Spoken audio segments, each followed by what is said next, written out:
कार्तिक महात्म्य 33वां अध्याय। सूत जी ने कहा, इतनी कथा सत्यभामा को सुनाकर भगवान श्री कृष्ण चंद्र संध्या करने को महल में चले गए। यह कार्तिक मास का व्रत भगवान विष्णु को अति प्रिय है तथा भक्ति को प्रदान करने वाला है। रात्रि जागरण, प्रातःकाल स्नान, तुलसी वट सिंचन, उद्यापन और दीपदान, यह 5 कर्म भगवान विष्णु को प्रसन्न करने वाले हैं, इसलिए इनका पालन अवश्य करना चाहिए। ऋषियों ने कहा, भगवान विष्णु का प्रिय, अधिक फल देने वाला, शरीर के रोम रोम को प्रसन्न करने वाला जो कार्तिक महात्म्य आपने कहा है, मोक्ष की चाहना करने वालों या भोग के इच्छुक मनुष्य को यह व्रत अवश्यमेव करना चाहिए।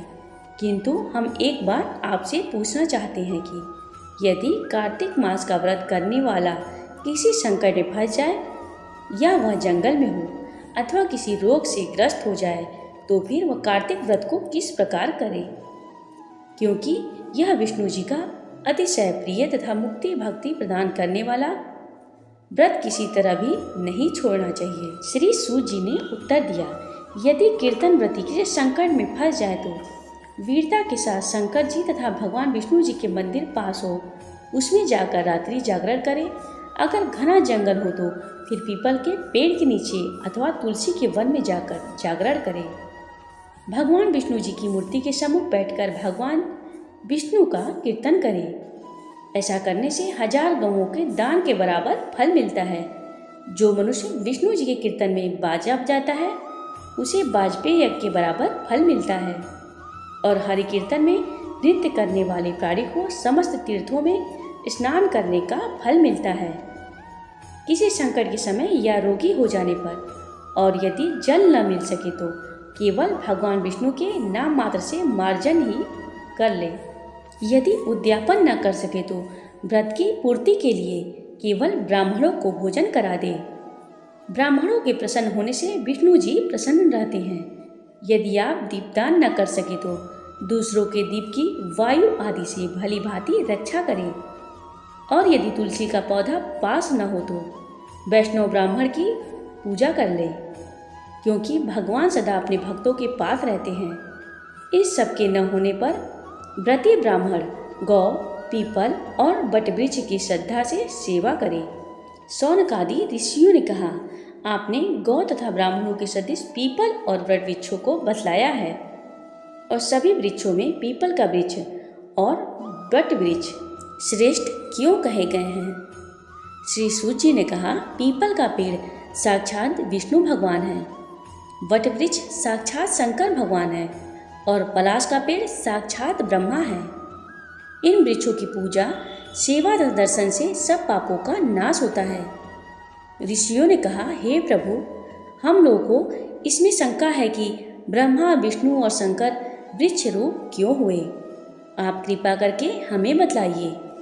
श्री सूत जी ने कहा, प्राचीन काल में भगवान शंकर और पार्वती जी विहार कर रहे थे। उस समय उनके विहार में विघ्न डालने के विचार से ब्राह्मण का रूप धारण करके अग्निदेव वहां पर गए। विहार के आनंद का नाश हो जाने के कारण क्रोध में भरकर श्री पार्वती जी ने समस्त देवताओं को शाप दे डाला। पार्वती जी ने कहा, हे देवताओं, विषय सुख को कीट पतंगे भी जानते हैं। इसमें आप लोगों ने देवता होकर विघ्न डाला है, इसलिए आप सब लोग वृक्ष हो जाओ। सूत जी ने कहा, इस प्रकार क्रोधित पार्वती जी के शाप से सब देवता वृक्ष हो गए। इसी कारण भगवान विष्णु तथा शंकर जी दोनों पीपल और वट हो गए। इसी कारण भगवान विष्णु का शनिदेव के साथ योग होने के कारण केवल शनिवार को ही पीपल का स्पर्श करना चाहिए और किसी दिन नहीं। हे सूत जी, पीपल का पेड़ शनिवार को छोड़कर सप्ताह के बाकी दिनों में क्यों नहीं पूजा जाता। सूत जी ने कहा, समुद्र का मंथन करने से जो रत्न देवताओं को मिले उनमें से देवताओं ने लक्ष्मी और कौतुक मणि भगवान विष्णु को दे दी थी। विष्णु भगवान जब श्री लक्ष्मी जी से विवाह करने के लिए तैयार हुए तो लक्ष्मी जी ने कहा, हे प्रभु, जब तक मेरी बड़ी बहन का ब्याह नहीं हो जाता आप मुझ छोटी बहन से ब्याह कैसे कर सकते हैं। इसलिए आप पहले मेरी बड़ी बहन का ब्याह करा दीजिए, बाद में मुझसे ब्याह कीजिए, क्योंकि यह प्राचीन नियम है। सूत जी बोले, लक्ष्मी जी के ऐसे वचन सुनकर भगवान विष्णु ने लक्ष्मी जी की बड़ी बहन का ब्याह उद्दालक ऋषि के साथ कर दिया। वह लक्ष्मी बड़ी कुरूप थी, बड़ा मुख, चमकते हुए दांत, वृद्धा के समान शरीर, बड़े बड़े नेत्र और रूखे बाल। महर्षि उद्दालक भगवान विष्णु के आग्रह पर उनसे ब्याह कर उसे वेद मंत्रों की ध्वनि से गुजाते हुए अपने आश्रम में ले गए। वेद ध्वनि से गुजित हवन के पवित्र धुएं से सुगंधित उस मनोहर ऋषि आश्रम को देखकर वह बहुत दुखी हुई। उसने महर्षि उद्दालक से कहा, इस आश्रम में वेद ध्वनि हो रही है, अतः यह स्थान मेरे रहने योग्य नहीं है, इसलिए तुम मुझे किसी दूसरी जगह ले चलो। उसकी बात सुनकर महर्षि उद्दालक ने कहा कि तुम यहाँ पर क्यों नहीं रह सकती और तुम्हारे रहने योग्य दूसरी जगह कौन सी है, यह मुझको बताओ। लक्ष्मी ने कहा, जहाँ पर वेद की ध्वनि होती हो, अतिथियों का सत्कार होता हो, यज्ञ आदि होते हो, उस स्थान पर मैं नहीं रह सकती। जहाँ पर पति पत्नी आपस में प्यार करते हो, पितरों के निमित्त यज्ञ होते हो, देवताओं का पूजन होता हो, वहाँ पर मैं नहीं रह सकती। जहाँ पर दिन रात पति पत्नी लड़ते हो, जहाँ से अतिथि लोग सदा निराश होकर लौटते हो, जहाँ पर पूज्य वृद्धों, सत्य पुरुषों तथा मित्रों का अनादर होता हो, और जहाँ दुराचारी, चोर, पर स्त्रीगामी प्राणी रहते हो, जहाँ पर गौओं का वध, मद्यपान, ब्रह्म हत्या आदि पाप होते हैं, वहाँ पर मैं प्रसन्नतापूर्वक निवास करती हूँ। सूत जी ने कहा। इस प्रकार लक्ष्मी के वचन सुनकर उद्दालक का मन मलिन हो गया। वह इस बात को सुनकर चुप रह गए। थोड़ी देर तक चुप रहने के बाद उन्होंने कहा कि अच्छा, तुम्हारे लिए ऐसा ही स्थान खोजूंगा, अतः मैं जब तक तुम्हारे लिए ऐसा स्थान ढूंढ कर न आऊँ तब तक तुम इसी पीपल के नीचे चुपचाप बैठी रहो। सूत जी ने कहा। महर्षि उद्दालक उसे पीपल के नीचे बिठाकर उसके रहने योग्य जगह ढूंढने के लिए चले, लेकिन जब वह बहुत समय तक प्रतीक्षा करने पर भी वापस नहीं लौटे तो लक्ष्मी रोने लगी। बुरी तरह से रोना लक्ष्मी जी के बैकुंठ में भी सुनाई दिया तो लक्ष्मी जी व्याकुल हो गई।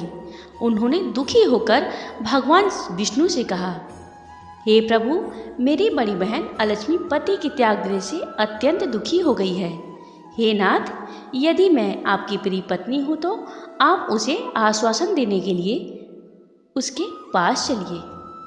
पत्नी की प्रार्थना सुनकर कृपा सिंधु भगवान लक्ष्मी जी को साथ लेकर उस पीपल के पास गए जहाँ पर वह बैठी रो रही थी। उनको आश्वासन देते हुए भगवान विष्णु ने कहा, हे लक्ष्मी, इसी पीपल की जड़ में तुम सदा के लिए निवास करो, क्योंकि मेरे ही अंश से इसकी उत्पत्ति हुई है और इसमें मेरा निवास रहता है। प्रतिवर्ष गृहस्थ लोग तुम्हारा पूजन करेंगे और उन्हीं के घर में तुम्हारी छोटी बहन निवास करेगी। स्त्रियों को विविध प्रकार के उपहारों से तुम्हारी पूजा करनी चाहिए। मनुष्यों को चाहिए कि वह धूप, दीप, पुष्प, गंध आदि से तुम्हारी पूजा करें, तभी लक्ष्मी जी उन पर प्रसन्न होंगी। जो शनिवार को तुम्हारा पूजन करेगा, पीपल के वृक्ष में सूत लपेटेगा, उसके सब मनोवांछित कार्य सिद्ध होंगे। परंतु दूसरे ही दिन, रविवार के दिन, जो पीपल का स्पर्श करेगा वह दरिद्री हो जाएगा, उसके यहाँ लक्ष्मी का निवास नहीं होगा। ऐसा कहकर भगवान अंतर्ध्यान हो गए।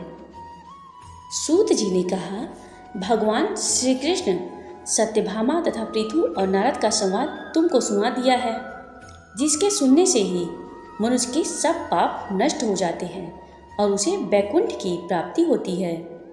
तुमको जो पूछना हो पूछ सकते हो, उसे मैं विस्तार से कहूँगा। सूत जी की बात सुनकर शौनकादिक ऋषि महर्षि थोड़ी देर तक चित्त से वहाँ बैठे रहे। बाद में वह श्री बद्रीनारायण जी के दर्शन को चल दिए। जो प्राणी इस कथा को सुनता है और दूसरों को भी सुनाता है, वह इस संसार में संपूर्ण सुखों को प्राप्त करता है। जय श्री कृष्ण, जय श्री कृष्ण।